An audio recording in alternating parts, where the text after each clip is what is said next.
What's going on there, guys? We back with another one, and we got the NBA commissioner to speak on Ja Morant and his suspension tonight. Now, a few bullet points.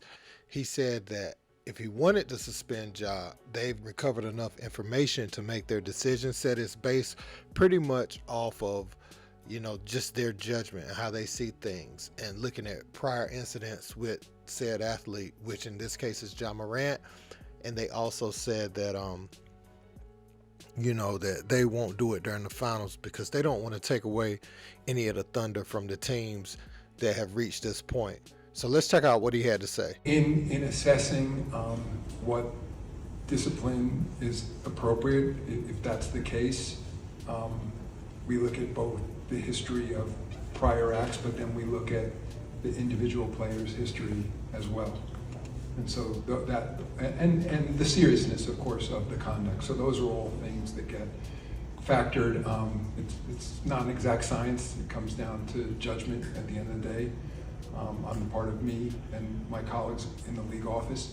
In terms of the timing, we've uncovered a fair amount of additional information. I think since I was still asked about the situation, I would say we probably could have brought it to a head now, but we made the decision, and I believe the Players Association agrees with us, that it would be unfair to these players and these teams in the middle of the series to announce the results of that investigation. And given that we're, of course, in the off season, he has now been suspended by the Memphis Grizzlies indefinitely, and so nothing would have changed anyway in the next few weeks.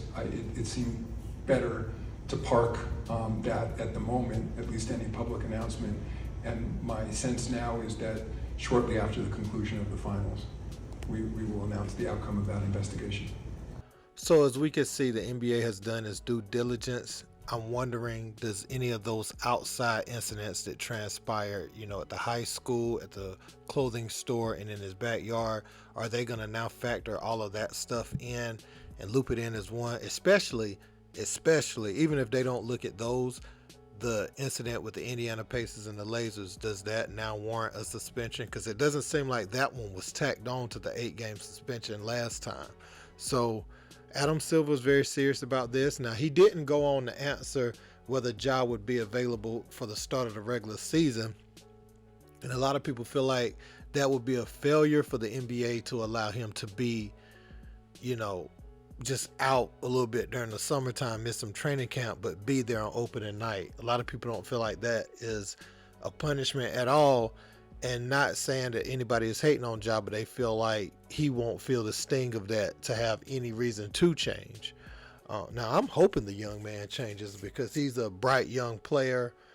And, his team had a chance to do something special. They had some injuries, and they had their leader out at the most critical point and juncture of the season. Coming now, the final few weeks, and he finally returns for the last few games. And then, right after the season, this happens. So they're dealing with that.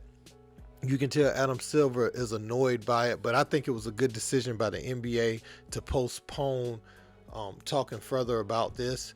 But it was like 3 questions asked about it. I think Malika did it. Who else? It was a few of them asked about Ja Morant. It was at least 3 or 4 Ja Morant questions, and this is the NBA Finals. So that is a distraction in itself. So I don't know, man. We'll be looking to see what happens with Ja, but hopefully, and most importantly, I hope the young man can learn from this and return with a new attitude next year and just ball out and let everything else handle itself. Hey, but don't forget to like, share, and subscribe. Until next time, peace.